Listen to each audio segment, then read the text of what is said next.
وسيئات أعمالنا من يهده الله فلا مضل له ومن يضلل فلا هادي له أشهد أن لا إله إلا الله وحده لا شريك له وأشهد أن محمدا عبده ورسوله صلى الله عليه وعلى آله وصحبه ومن تبعهم بإحسان إلى يوم الدين وسلم تسليما كثيرا اللهم ارزقنا علما لا ينسى اللهم انفعنا بما علمتنا وعلمنا ما ينفعنا وزدنا علما وأصلح لنا شأننا كله ولا تكلنا إلى أنفسنا طرفة عين ثم أما بعد jamaah sekalian yang dirahmati oleh Allah. Ya, kita terakhir membahas tentang kisah seorang yang berperang dan terluka parah dan ternyata dia masuk neraka, iya kan? Itu yang terakhir. Iya, dan hadisnya sahih riwayat Bukhari Muslim. Maka pelajaran yang diambil sesuai dengan pernyataan dari penulis yaitu Imam Al-Muzani rahimahullah, wala nujib li muhsinihim al-jinan. Kita tidak akan mewajibkan seorang yang berbuat amal saleh bahwa dia wajib masuk syurga. Iya. Kecuali kalau dia memang aujabalahu Nabi sallallahu alaihi wasallam. Memang dia telah diwajibkan oleh Nabi bahwa dia masuk syurga. Oleh itu ya. Iya, buktinya ini dalilnya. Bahwa dalam Sahih Bukhari Muslim ada seorang sahabat yang menceritakan pada Rasulullah SAW tentang seseorang yang sangat semangat dalam berperang fisabilillah, ya, sampai dia terluka di sekujur badannya. Maka waktu itu Nabi menjawab, innahu min ahli nar, amma innahu min ahli nar, bahwa ternyata dia adalah penghuni neraka. Akhir daripada kisah ini memberitakan bahwa dia ternyata bunuh diri. Jadi dia nggak sabar dengan luka-lukanya. Akhirnya apa? Bunuh diri. Nah, di sini menunjukkan pelajaran penting bahwa amalan itu yang menentukan bagi pelakunya bahagia atau tidak setelahnya adalah amalan terakhirnya. Nah, di sini amalan terakhirnya adalah bunuh diri. Walaupun sebelumnya dia adalah berjihad fisabilillah, ya, bahkan dia bersama Rasulullah perang waktu itu. Subhanallah, terluka parah. Ya, jelas itu pahalanya besar kalau dia sabar dan meninggal dalam keadaan sabar dan ikhlas. Tapi karena dia gak sabar, maka dia menutup akhir kehidupannya dengan apa? Bunuh diri. Wal'iyadzu billah. Maka benarlah apa sabda Rasulullah sallallahu alaihi wasallam dalam hadis sahih, innamal a'malu bil khawatim. Sesungguhnya amalan itu ditentukan oleh amalan terakhir, amalan penutup di akhir kehidupan dunia ini. Kalau amalan penutupnya adalah saleh, nasallahu dzalik, semoga Allah memberi kita amal saleh di akhir hayat kita, maka bahagia setelahnya. Iya, tapi kalau amalan terakhirnya adalah maksiat, maka celaka dia. Itu su'ul khatimah. Amalan saleh yang terakhir itu husnul khatimah atau amalan penutup yang saleh, sedangkan amalan penutup yang buruk adalah su'ul khatimah. Iya, itu ya ikhwah. Mari kita perhatikan diri kita masing-masing. Jadi kita jangan bangga dengan amal kita terus lupa dengan dosa-dosa. Yang kedua, apa penyebab orang itu su'ul khatimah? Penyebabnya adalah masalah hati, amalan hatinya. Mari kita lihat di sini bahwa dia dia tidak sabar. Salah satu makna sabar, definisi sabar adalah habsun nafs anit tasakhut bi aqdarillahil mu'limah, yaitu menahan hati dari marah terhadap takdir Allah yang buruk. Nah, itu marah terhadap takdir Allah yang buruk, itu nggak sabar. Dan itu yang menyebabkan apa? Bunuh diri atau su'ul khatimah. Dikuatkan dalam hadis Nabi sallallahu alaihi wasallam, "Inna ar-rajula ya'malu bi'amali ahli al-jannah fima yabdu lin-nas wa huwa min ahli an-nar." Dalam fi riwayah, "Hatta ma yakun bainahu wa bainaha illa dhira' fa yasbiqu 'ala al-kitab fa ya'malu bi'amali ahli an-nar fa yadkhuluha." Ada seorang laki-laki, dia itu nampak di depan orang, dia amalannya saleh, ahlul jannah. Sampai jarak antara dia dengan surga itu satu hasta saja. Satu hasta, dekat sekali. Segini satu hasta. Dari ujung jari ini sampai siku. Tapi fasbiqu 'alal kitab, Allah Maha tahu. Allah Maha tahu bagaimana hatinya orang itu dan bagaimana amalan terakhirnya orang itu. Maka dia di akhir hayatnya dia melakukan amalan dosa, amalannya ahlun nar. Maka dia ahlun nar, masuk neraka. Nah, Ibnu Rajab mengomentari hadis ini juga karena ini masalah hati, masalah amalan, dosa-dosa hatinya. Nah, ini penting ya ikhwah. Masalah keyakinan ini juga ya. Karena dalam hati itu ada amalan-amalan yang harus kita laksanakan. Dan ada dosa-dosa yang harus dijauhi dalam hati. Amalan-amalan hati misalnya ikhlas, kemudian yakin, kemudian apa lagi? Cinta kepada Allah, kemudian takut kepada Allah, harap kepada Allah, bertawakal, bergantung hati ini hanya kepada Allah. Kemudian apa lagi? Inabah, kembali taat, hatinya kembali taat kepada Allah, dan lain-lain. Dan dia harus menjauhi dosa-dosa hati seperti riya. Kemudian apa lagi? Sum'ah, ya, beramal ingin dilihat orang, ingin didengar orang, ingin dipuji orang. Kemudian dalam hatinya ada kesombongan. Wal'iyadzubillah, sombong. Itu menolak kebenaran dalam hatinya dan meremehkan orang. Kemudian juga hasad deh. Kemudian juga apa namanya?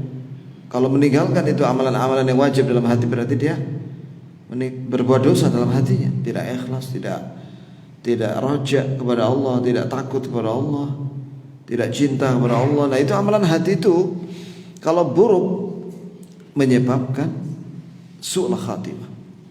Kata Ibnu Rajab, amalan hati yang buruk itu akan muncul di akhir hayatnya. Wal'iyadzubillah, muncul di akhir hayatnya.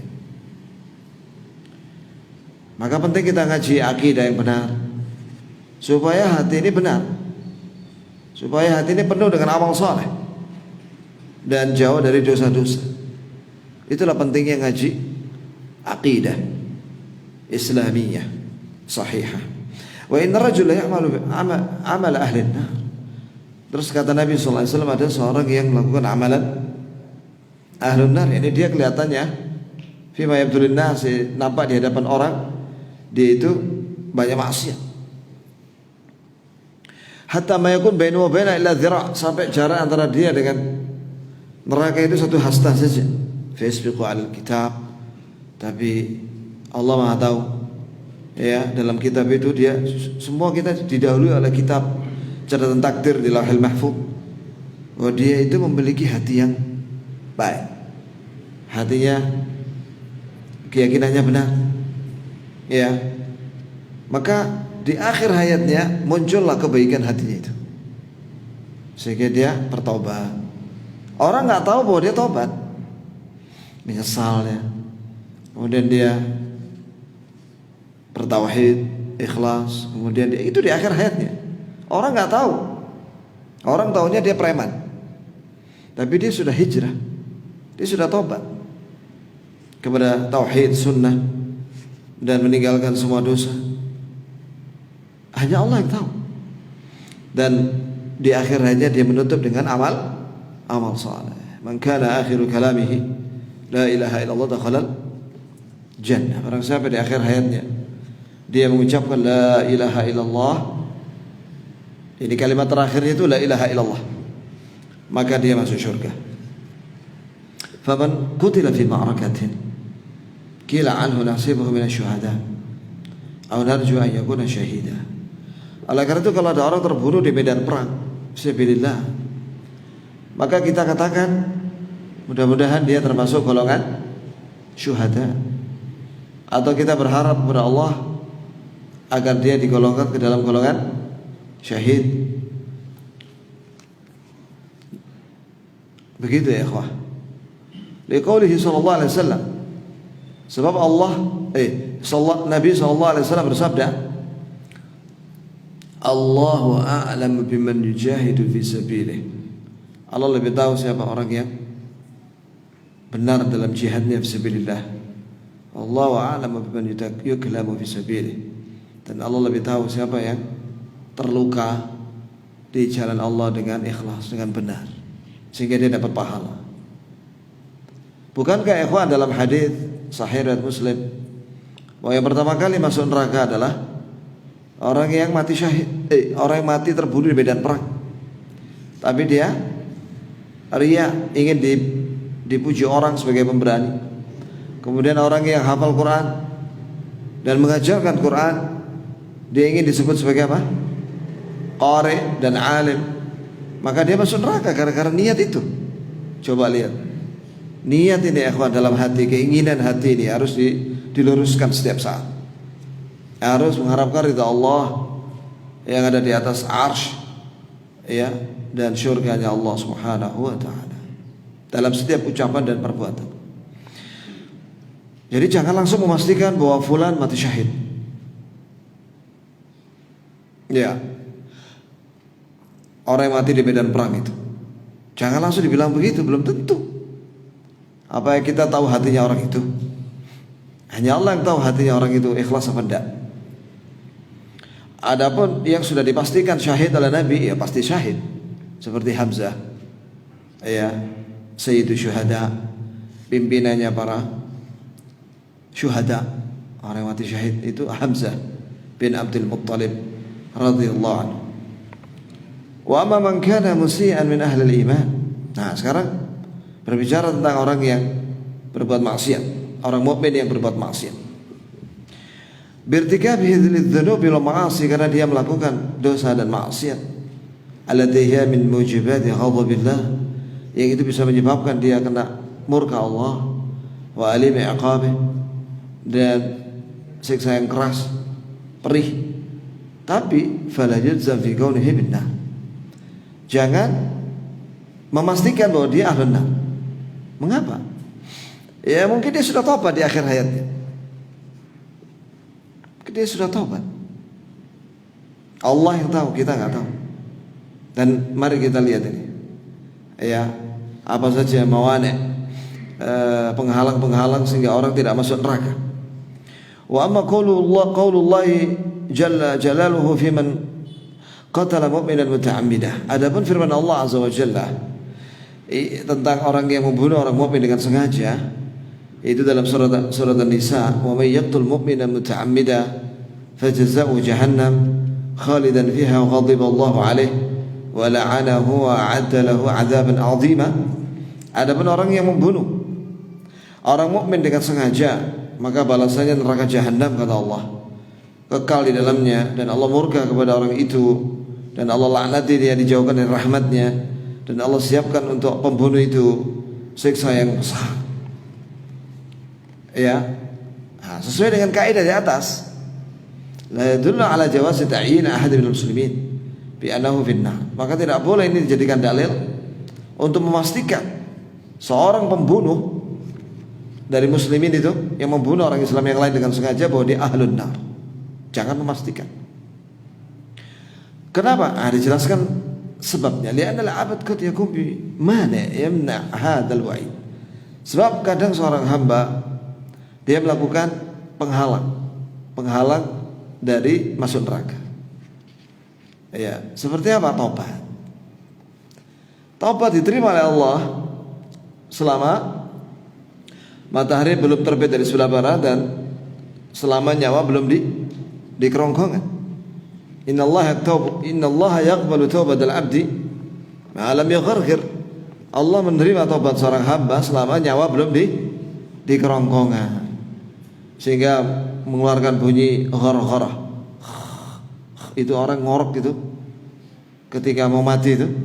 Nah itu sudah akan diterima taubatnya. Sebelum itu masih diterima. Jadi kita ini masih segar bugar begini nih, diterima taubat kita. Jamaah sekalian. Dan tentunya taubat itu harus memenuhi syarat-syaratnya, yaitu menghentikan dosa itu dan menyesal, kemudian berazam tidak mengulang di masa mendatang. Nah ini harus tahu bahwa itu adalah dosa. Karena ada sebagian muslimin, mereka tidak tahu bahwa itu dosa. Nah ini muskilah ya.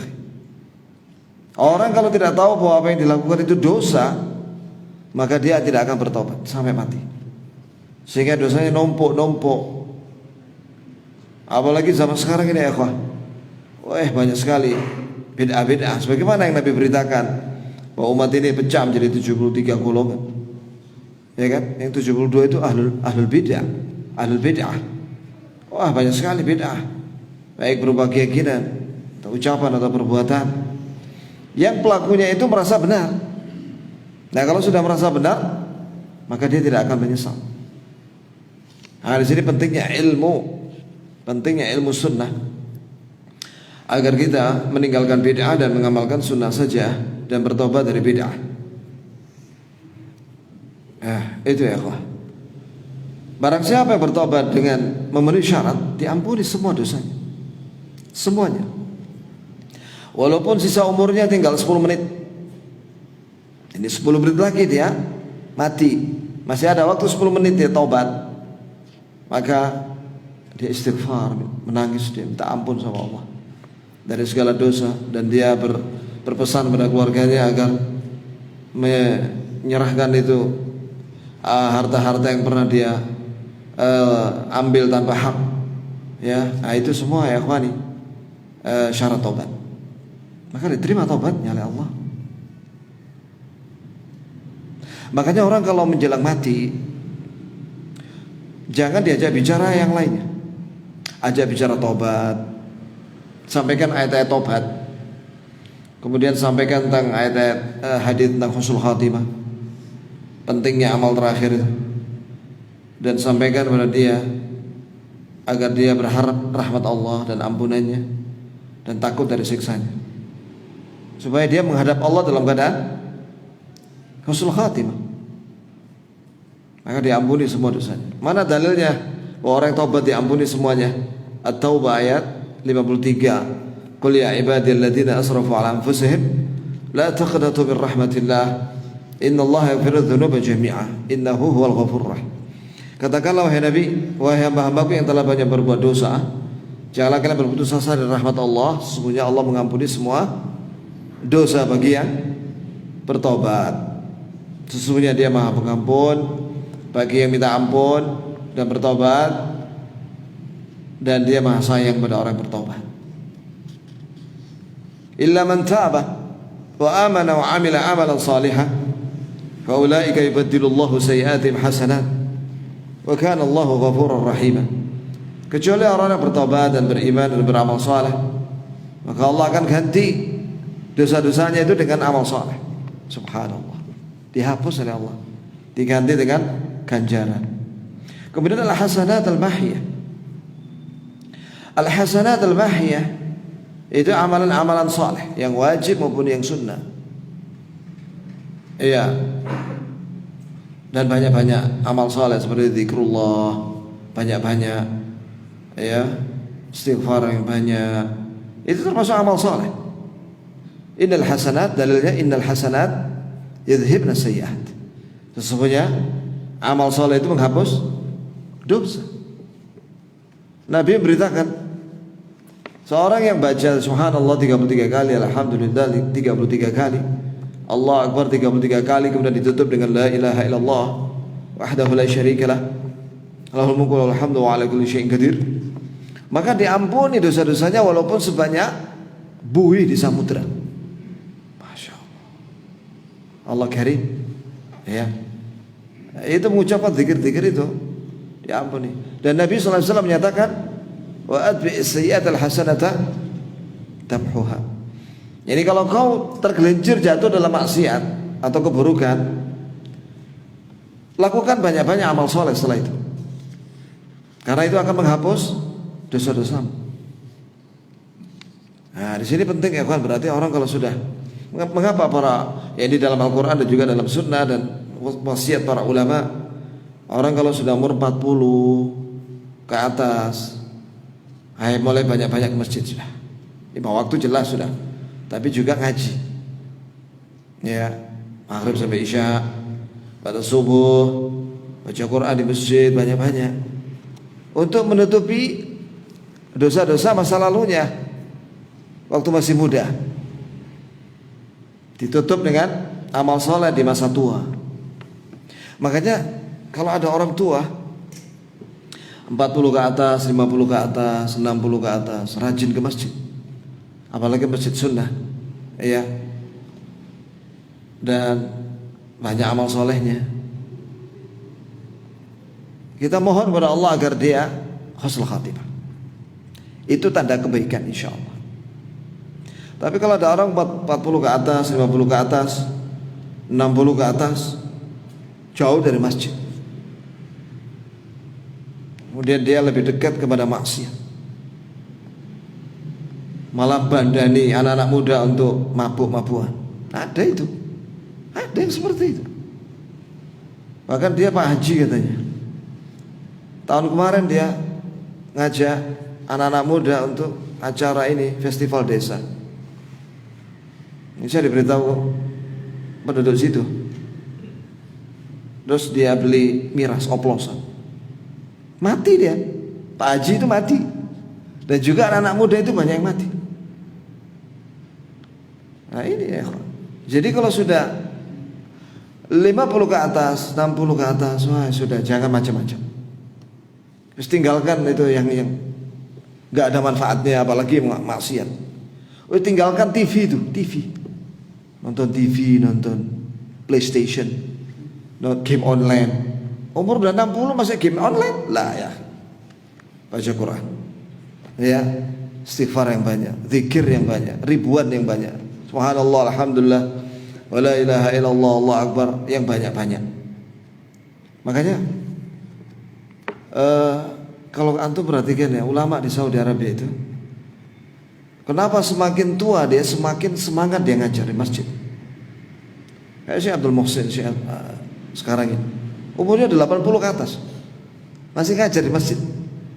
Ya karena dia ingin di akhir hayatnya saleh. Begitu pula raja-raja di Saudi, mesti di akhir hayatnya dia punya proyek satu, misalnya perluasan Masjidil Haram. Itu dia. Terus namanya diabadikan di situ. Sebenarnya bukan dia yang minta, rakyat yang minta. Ada pintu Malik Fahad, pintu Malik Fahad, ada pintu Malik Abdullah. Ya, Raja Fahad misalnya rahimahullah, dia bikin ini apa namanya, percetakan Al-Quran di Madinah. Raja Salman ini bikin percetakan hadis di Madinah. Masya Allah. Nah ini Indonesia dikasih hadiah ini, sejarah Nabi, Museum Nabi Muhammad SAW. Di mana itu? Di Ancol. Gak pernah dia apa namanya pamer-pamer, gak pernah, sedih bikin bangunan. Begitulah raja-raja Saudi itu ya. Di akhir hayatnya soleh, banyak amal soleh yang dia lakukan. Baik ya ikhwan. Kemudian syafaat Nabi, di antara penghalang masuk neraka adalah syafaat Nabi Muhammad SAW ya bagi ahli tauhid dari umatnya. Ya, jadi ada di antara umatnya yang ahli tauhid, dia punya dosa. Maka pada hari kiamat didoakan sama Nabi, Allah, umatku yang ahli tauhid, jangan kau masukkan dia ke neraka. Maka dia nggak jadi masuk neraka, langsung masuk surga.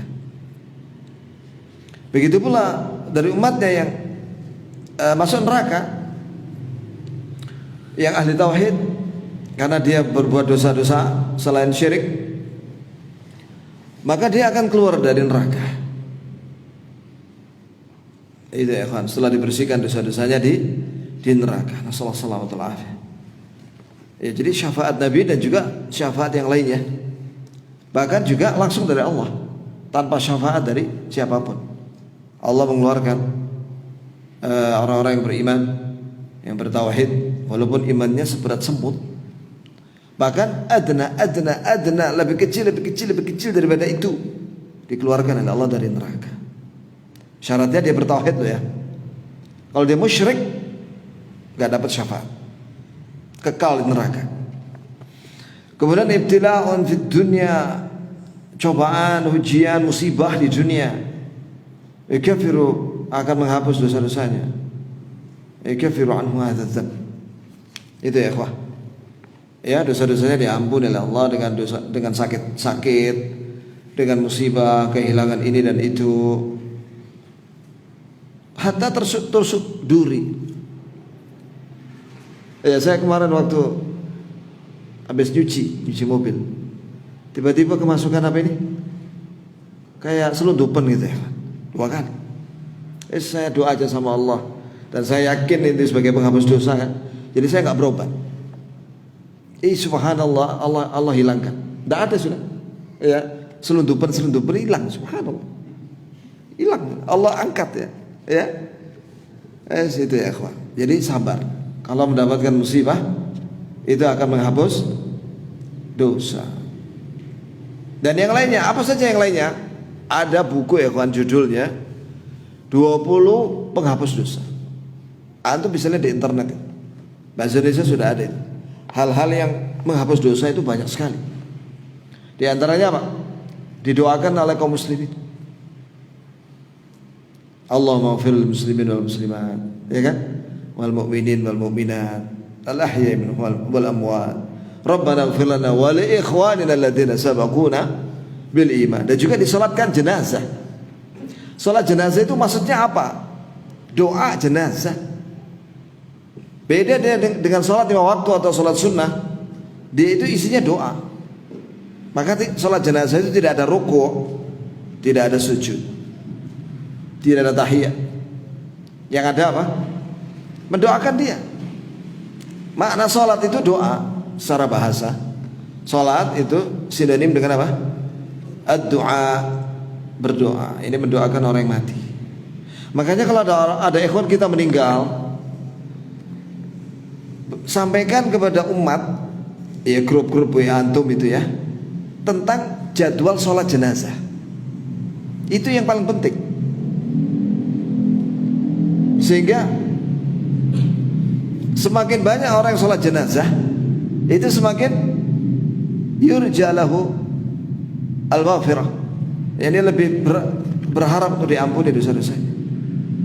Jangan cuma dikasih pengumuman mati innalillah tanggal sekian jam sekian, titik. Nah terus kapan sholat jenazah gak diumumkan? Sebaiknya diumumkan sholat jenazah itu lebih penting, dan dikuburkan. Ya, karena dikuburkan itu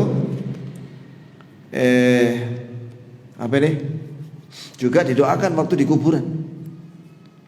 Allahumma fir li akhina hadha wa Allahumma tsabbithu ya Allah. Nah, begitu didoakan. Tapi sayang sekarang, zaman sekarang ini ya kan, banyak orang mati Covid nih ya.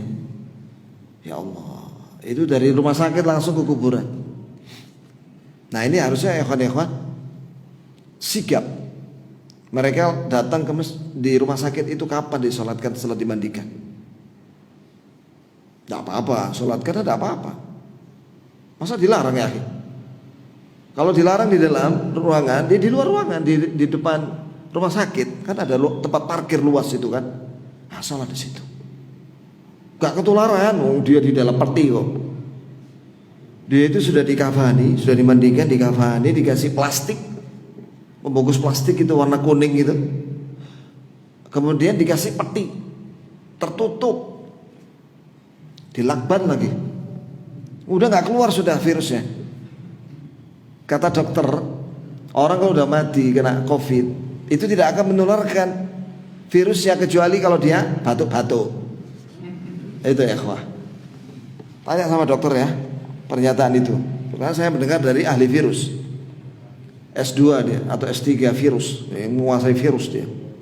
Itu ya ikhwah. Yang sangat disayangkan itu. Jadi kurang perhatian ini mayat-mayat Covid ini. Yang benar-benar Covid loh ya. Bukan yang di-Covid-kan loh. Yang benar-benar Covid. Tapi juga yang di-Covid-kan kasihan juga dia. Akhirnya banyak nggak sholat ya. Itu Allah musta'an. Ya juga itu disolatkan ya ikhwah. Ya. Itu minta sama BNPB sama mobil satgasnya itu supaya disolatkan karena dia punya saudara-saudara kaum muslimin. Itu ya. Apakah dalam prosedur pemakaman Covid itu harus tidak disolatkan? Saya mau tanya antum. Enggak ada kan? Enggak ada, boleh disolatkan. Kecuali kalau di Cina sana, Wuhan sana ya, mungkin lah Wuhan agamanya non Islam. Ini orang Islam mati, solatkan ya akhi. Lakin yusha'al abdul mus'ah, orang yang berbuat maksiat, bagaimana sikap kita dengan mereka? Kita itu khawatir sama dia. Dia akan mendapatkan murka Allah, sakhatullah, wa uqubatuhu, dan kita khawatir dia akan kena hukuman dari Allah. Jarra hadzal al-jurmul kabir, karena dia atau akibat buruk dari dosa besar itu. Apalagi dalam Al-Quran, Rabbuna Azza wa Jalla akhbara anna azabahu alim. Bahwa Allah memberitakan dalam Al-Quran bahwa siksanya itu sakit, menyakitkan, perih. Wa annahu dzu batnin syadid. Allah memiliki siksa yang keras, syadidul iqab. Maka tidak boleh orang meremehkan dosa-dosa. Justru kalau meremehkan dosa, itu tambah besar dosanya, bobotnya. Atau dia menghalalkan dosa, wah itu tambah bahaya itu. Ya, bab berikutnya. Berkata Imam Al-Muzani rahimahullah, wal Qur'anu kalamullah. Sekarang bab lain ya kawan. Sekarang tentang Al-Quran. Al-Quran adalah firman-firman Allah, perkataan-perkataan Allah Azza wa Jalla yang maha perkasa lagi maha agung. Wa min ladunhu, dan dari sisinya. Wa laysa bi makhluqin fayabid, dan dia bukan makhluk kemudian dia sirna, dia akan kekal. Ya, di sini ya ikhwani fillah pembahasan tentang Al-Quran. Nah, kemudian Syekh menjelaskan apa maksud daripada Quran. Karena yang kita pikirkan orang Islam kalau kita bicara tentang Quran, apa itu? Quran itu apa? Mushaf, ya kan? Mushaf. Beda ya akhi Quran dengan mushaf. Yang dimaksud dengan Quran ini, perhatikan ini. Bagaimana akidah Ahlussunnah tentang Quran? Bahwa dia adalah kalamullah, firman-firman Allah, takallama bihi, yang Allah berbicara, menyampaikannya dengan Al-Quran itu haqiqah, sungguh-sungguh. Wa annahu munazzalun minhu, dan dia diturunkan dari Allah kepada Nabi Muhammad lewat Jibril. Lebih tegas lagi, min ladunhu, yaitu Allah berbicara dengan Quran ini ibtida'an biharfin nusul, diawali dengan suara dan huruf dan suara. Ini kedengaran suaranya Allah ketika menyampaikan Quran itu kepada siapa? Jibril, malaikat Jibril alaihissalam. Ya, jadi Allah menyampaikan itu Quran, dan Al-Quran diturunkan, disampaikan kepada Jibril secara bertahap. Sebagaimana Jibril alaihissalam menyampaikan kepada Nabi Muhammad SAW juga bertahap selama 22 tahun 2 bulan lebih. Itu ya ikhwah. Jibril alaihissalam, malaikat Jibril, utusan Allah dari kalangan para malaikat yang menyampaikan wahyu kepada para nabi dan rasul, termasuk kepada Nabi kita Muhammad SAW. itu mendengar langsung dari Allah. Kedengaran suaranya, ada kata, hurufnya dan suaranya, kalimat dan suara. Nah, ini dalam rangka untuk membantah orang-orang Asy'ariyah, Maturidiyah yang mengatakan bahwa Jibril tidak langsung dari Allah ketika mengambil Quran itu, tapi dari Lauhul Mahfuz. Paham maksudnya? Ini orang Asy'ari ini, Maturidi, sesat dalam masalah ini. Hati-hati ya ikhwan. Jadi Ahlus Sunnah itu ya membantah firqah-firqah sesat itu ilmiah, bukan ngilok-ngilokno atau mencela pribadi dia atau yang di luar konteks. Enggak. Tapi ilmiah, bantahannya itu ilmiah, menjelaskan kesesatan dia, kemudian menjelaskan yang benar bagaimana dengan dalil. Jadi orang Asy'ari mengatakan bahwa malaikat Jibril mengambil Quran dari Lauhul Mahfuz,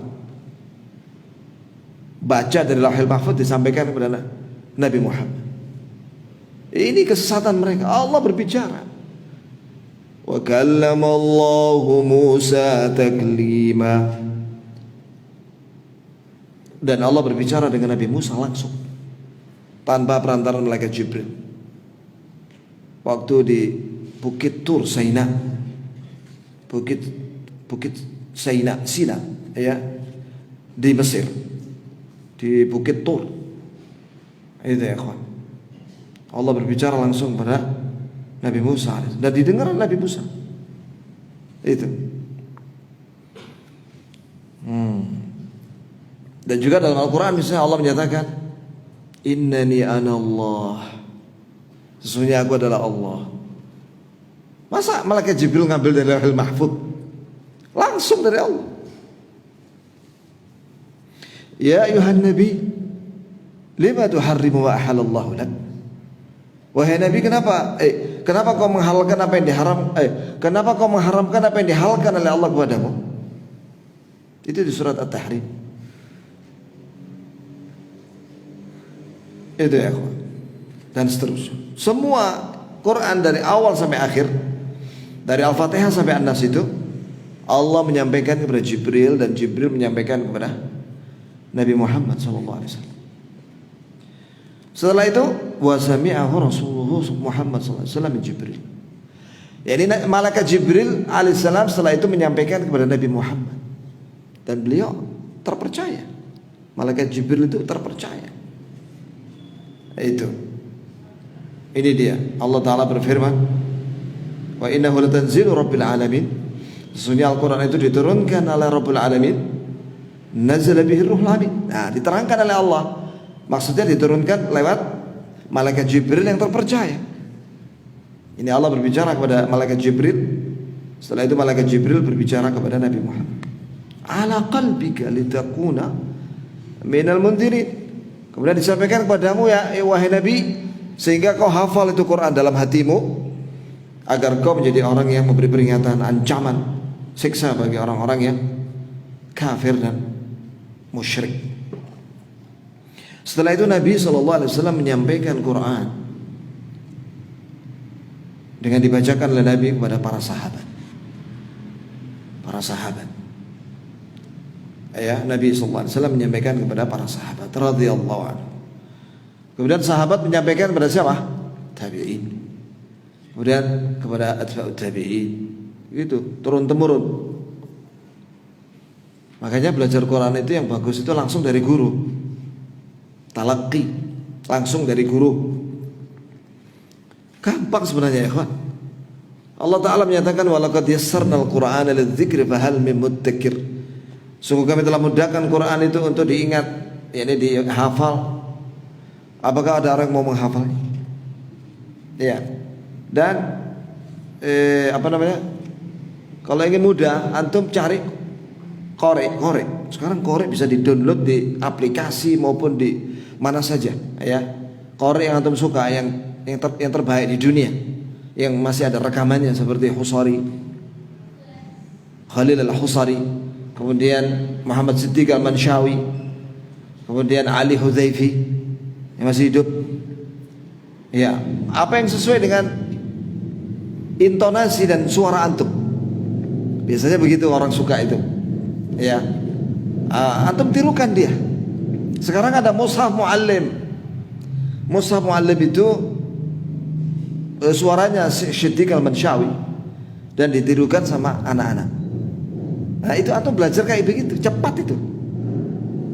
Cara baca Quran yang benar, tajwidnya itu seperti itu yang paling cepat. Gitu ya ikhwah. Jadi tinggal antum setel aja di HP itu. Antum ikuti sudah sambil lihat mushaf. Baik ya ikhwah. Ya itulah yang dimaksud dengan Al-Quran. Kenapa dia bukan makhluk? Nah di sini dikatakan walaysa bi makhluk. Dia bukan makhluk. Iya, karena Allah ketika berbicara menyampaikan Quran itu kepada Jibril, itu sifatnya. Termasuk sifat Allah berbicara. Iya. Lah berbicara tentang sifat Allah sama dengan berbicara tentang zatnya. Sebagaimana zat Allah itu bukan makhluk dan dia kekal, begitu pula semua sifat Allah itu bukan makhluk. Bukan makhluk. Sama dengan zat Allah. Sifat sama dengan zat. Itu ya ikhwah. Nah itu ya. Jadi maksud daripada Quran itu bukan makhluk itu tadi. Karena itu Allah berbicara. Makanya kita dibolehkan untuk berlindung kepada kalimat-kalimat Allah yang maha sempurna. Antum pagi sore mengucapkan apa? A'udzu bikalimatillahi tammat min syarri ma khalaq. Aku berlindung kepada kalimat-kalimat Allah yang maha sempurna. Apa itu? Al-Quran. Ini firman-firmannya, yaitu Al-Quran. Iya, dari keburukan makhluk yang diciptakan. Sekiranya kalimat-kalimat Allah yang sempurna itu, yaitu Al-Quran, itu adalah makhluk, musyrik berlindung kepada makhluk. Tapi Nabi menyuruh kita itu untuk mengucapkan kalimat itu, a'udzu bikalimatillahi tammat min syarri ma khalaq. Kadang Nabi juga berlindung kepada sifat Allah yang lain. Ya, a'udzu bi'izzatillah wa qudratihi min syarri ma ajidu wa uhadhiru. Itu doa kalau sakit. Pegang mana yang sakit dengan tanganmu, kemudian baca bismillah bismillah bismillah 3 kali. Kemudian a'udzu bi'izzatillah wa qudratihi min syarri ma ajidu wa uhadhiru 7 kali. Aku berlindung kepada keperkasaan Allah dan kemampuannya. Ini keperkasaan dan kemampuan ini sifat. Diambil dari nama Allah Al-Aziz, Al-Qadir. Dari nama Al-Aziz, Al-Aziz terkandung sifat Izzah, Maha Perkasa. Dari nama Allah Al-Qadir, wallahu ala kulli syai'in qadir, diambil sifat Qudrah, Maha mampu. A'udzu bi'izzatillah wa qudrati, aku berlindung kepada keperkasaan Allah. Itu sifat. Wa qudratihi, dan kemampuannya. Min syarri ma ajidu, dari keburukan yang aku dapati ini. Wa uhadhiru, dan yang aku khawatirkan dari penyakit ini. 7 kali baca itu. Sekiranya sifat berlindung kepada sifat Allah itu adalah makhluk, tentu itu syirik. Karena itu bukan makhluk, jadi boleh. Karena sifat Allah bagian daripada juga dari Allah Azza wa Jalla. Nah itu ya, jadi bukan mushaf ini. Mushaf yang antum punya itu. Kalau mushaf itu lembaran-lembarannya ya cetakan pabrik, percetakan. Makhluk itu. Yang dimaksud dengan Quran di sini adalah, definisinya adalah apa yang Allah sampaikan kepada Jibril, ayat-ayat itu, kemudian Jibril menyampaikan kepada Nabi Muhammad SAW. Dia bukan makhluk. Ini yang disampaikan oleh salafus salih. Inda dhuhuri bid'ah Jahmiyah. Ketika muncul bid'ahnya Jahmiyah. Jadi ada bid'ah namanya kelompok namanya Jahmiyah. Pengikutnya Jahm bin Safwan dan Ja'ad bin Dirham. Dari mana ini ilmunya Jahm bin Safwan dan Ja'ad bin Dirham? Ternyata ilmunya dari Lubaid bin A'sam al-Yahudi. Itu ketemunya di situ terakhirnya.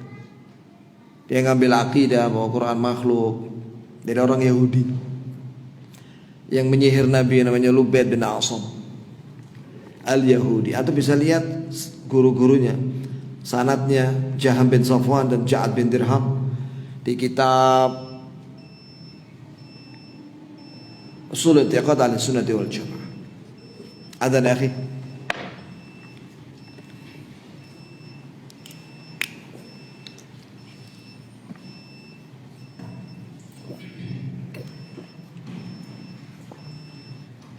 Allahu Akbar,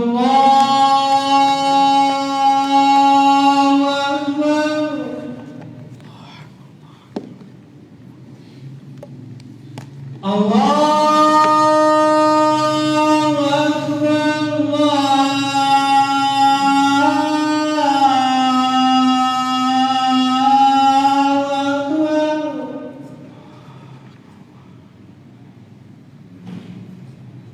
Asyhadu an la ilaha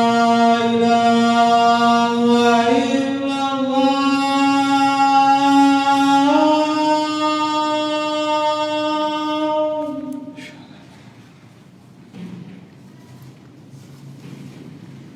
Asyhadu an la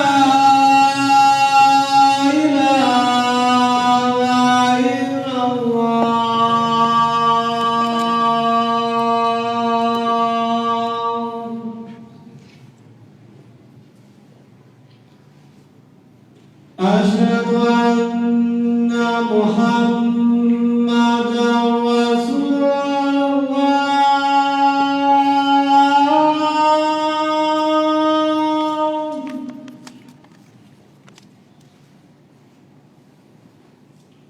Asyhadu anna Muhammadan Rasulullah.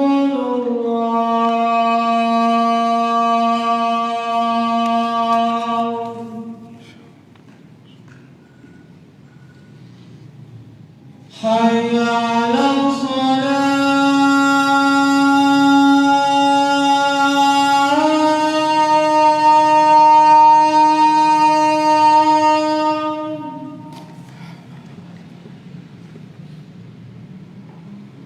Hayya 'alas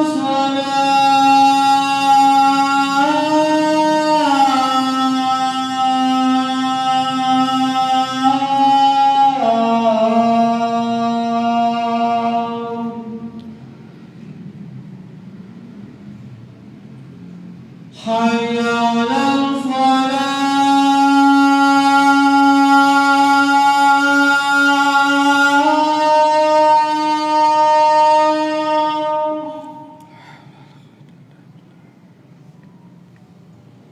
Hayya 'alal falah.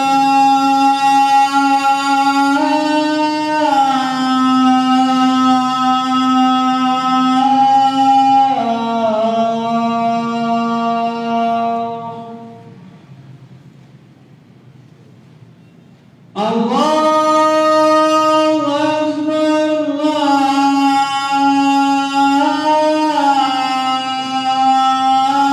Allahu Akbar. La ilaha illallah.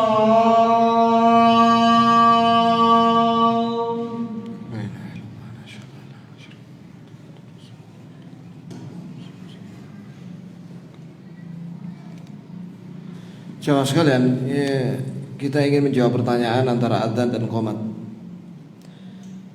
Ini ada pertanyaan, ada hadis yang menjelaskan berbunyi wal khairu kulluhu fi yadaik. Bahwa semua kebaikan itu di kedua tanganmu ya Allah. Itu benar. Dikuatkan dalam Al-Qur'an biyadikal khair, innaka ala kulli syai'in qadir. Di tanganmu ya Allah semua kebaikan, ini semua kebaikan dunia akhirat di tanganmu ya Allah. Innaka ala kulli syai'in qadir.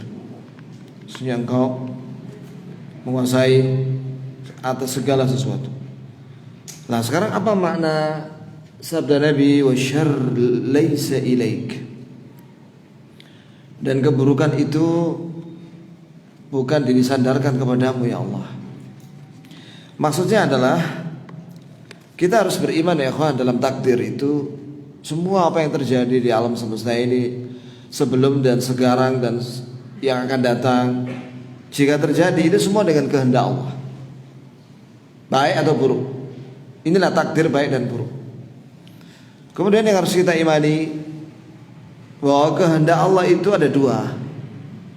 Ada kehendak syar'i, kehendak Allah berupa syariat, seperti Allah menyuruh kita untuk beriman, menyuruh kita untuk beramal saleh, melarang kita dari dosa-dosa. Itu keinginan Allah yang syar'i, kehendak Allah yang syar'i. Barang siapa yang mengamalkan ini, kehendak Allah yang syar'i ini, dia dicintai oleh Allah. Melaksanakan perintah, menjauhi larangan, dan membenarkan semua beritanya. Yang kedua, kehendak kauni. Nah, kehendak kauni ini yang ada di Lauhul Mahfuz. Allah menciptakan semuanya, yang baik dan yang buruk. Termasuk Allah menciptakan iblis, setan, jahanam. Ya? Allah menciptakan apa lagi? Banyak yang buruk-buruk. Nah, apakah Allah Azza wa Jalla ketika menciptakan yang buruk-buruk ini Allah mencintainya? Tidak. Itu kehendak Allah. Segala sesuatu terjadi dengan kehendak Allah, baik berupa makhluk atau perbuatan makhluk, baik atau buruk. Ya, termasuk semua catatan takdir makhluk, semuanya selain manusia juga, termasuk manusia tanpa kecuali. Nah, sekarang apa makna bahwa keburukan itu tidak dinisbatkan kepadamu ya Allah? Begini ya kawan, bahwa semua perbuatan Allah Azza wa Jalla itu mengandung hikmah. Baik ketika Allah menakdirkan yang baik atau yang buruk, itu kita harus husnudzon sama Allah bahwa terkandung di dalamnya apa? Banyak hikmah yang kita tahu maupun yang kita nggak tahu. Iya, saya kasih contoh begini. Zaman sekarang ini ada COVID nih. Sekarang lagi ramai dibahas masalah ini, vaksin, pro dan kontra. Yang penting apa maksud daripada vaksin itu? Orang diapain di vaksin itu? Disuntik. Saya yakin semua orang nggak suka suntik, ya kan? Atau suka disuntik? Gak normal itu. Sakit ya suntik itu. Apalagi orang-orang yang sakit gagal ginjal itu, ya Allah. Ada yang cerita langsung sama saya, orang yang sakit gagal ginjal itu disuntik di kakinya dengan jarum yang agak gede sedikit, lubang. Bukan jarum infus, jarum apa ngambil darah itu, cilik itu ya, rotok gede itu ya. Sakit, ya sakit. Lah kenapa orang itu kok mau ditusuk jarum itu? Ya supaya dicuci darahnya. Nah, berarti ada sesuatu yang kelihatannya buruk, tapi sebenarnya terkandung di dalamnya apa? Banyak kebaikan. Rata-rata obat dari dokter itu pahit. Apalagi zaman dulu aku waktu kecil itu, semua obat itu kayak pahit semua ya. Apalagi yang serbuk-serbuk itu ya Pak ya. Masih ingat ya? Sudah kita kalau mau minum obat itu saya masih ingat itu. Disiapkan dulu pisang, ya supaya nggak terlalu pahit di lidah. Tapi itu kesembuhan di situ. Jadi ketika Allah Azza wa Jalla mentakdirkan misalnya musibah, ya sebenarnya di balik itu banyak kebaikan bagi hamba, terutama muslim. Diampuni dosanya, dijadikan dia syahid insya Allah kalau dia mati gara-gara COVID. Kemudian apa lagi? ditinggikan derajatnya oleh Allah kalau dia nggak punya dosa. Dan lain-lain, banyak hikmahnya. Malam tahun baru itu biasanya maksiat banyak sekali, tahun baru Kristen nih. Maksiat Masya Allah di jalanan itu. Dan di tempat yang sepi. Iya. Tapi gara-gara larangan berkerumun di atas jam 8, sepi sudah, alhamdulillah. Biasanya mercon ini ganggu jam 12 malam itu, Masya Allah, mercon ini kembang api ganggu perumahan. Ini sepi, alhamdulillah, nggak terlalu banyak. Jadi di balik corona itu ada kebaikan. Kita harus husnudzon sama Allah. Maka keburukan tidak disandarkan kepadamu ya Allah. Karena apapun yang kau takdirkan itu kebaikan buat kita. Nah, ini baru satu pertanyaan ya, kawan. Kurang 2 menit lebih. Pertanyaan yang kedua. Ini ada pertanyaan manhaj. Mengapa Syekh Albani dan Syekh Ali Hasan rahimahumullah dituduh murjiah? Ya akhi, sudah diterangkan oleh Syekh Abdul Malik Ramadhani Al-Jazairi. Ya, jadi begini ya, bahwa di dalam ahli sunnah siapapun dia, ulama, dia itu tidak maksum. Yang maksum itu hanya Rasulullah. Yang maksum hanya Rasulullah. Selain Rasulullah tidak maksum. Saya, antum, semua hatta ulama tidak maksum. Kadang salah, kadang dia nggak paham sesuatu masalah dalam agama, kadang keliru. Manusia, kullu bani Adam khata'. Maka bagaimana manusia mensikapi orang ulama yang salah? Ada 3 kelompok. Yang pertama, begitu salah sedikit langsung dikeluarkan dari ahli sunnah. Nah, ini ifrat, orang yang berlebihan. Apalagi Syekh Albani, Syekh Ali, karyanya banyak dan manhajnya kepada salafus saleh. Kelompok yang kedua sebaliknya, taklid buta, bahwa semua ulama ahli sunnah tidak ada salah. Nah, ini keliru juga. Yang benar ahli sunnah, tengah-tengah mereka. Jadi setiap ucapan ulama itu cocokkan dengan Quran sunnah, bandingkan dengan Quran sunnah. Kalau benar ambil, kalau salah tinggalkan. Dan ini sudah pernah dibahas masalah murji'ah, disinggung oleh Syekh Abdul Razak dalam buku ini. Bahwa orang murji'ah, pemahaman murji'ah itu diantaranya menganggap bahwa kekafiran itu hanya satu, disebabkan satu, itu juhud. Nah, waktu itu pendapat Syekh Albani seperti itu dan juga Syekh Ali. Tapi setelah itu dia menjelaskan bahwa ternyata bukan hanya itu saja. Jadi dia mandat salaf dalam masalah takfir. Bahwa kekafiran itu bukan hanya disebabkan oleh juhud, tapi juga takdzib, istikbar, sombong, mendustakan, ingkar, dan lain-lain. Dan ulama ahli sunnah kebaikannya sangat banyak. Kebaikannya sangat banyak. Masa gara-gara satu itu dia ijtihad langsung dikeluarkan dari salaf? Ini nggak benar ya. Terus nggak diambil semua ilmunya. Ini berlebihan. Kayak Khawarij mengkafirkan orang yang dosa besar.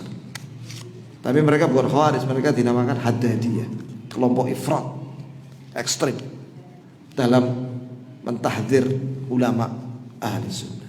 Insyaallah pertanyaan berikutnya di lain waktu ya, karena sudah habis waktunya.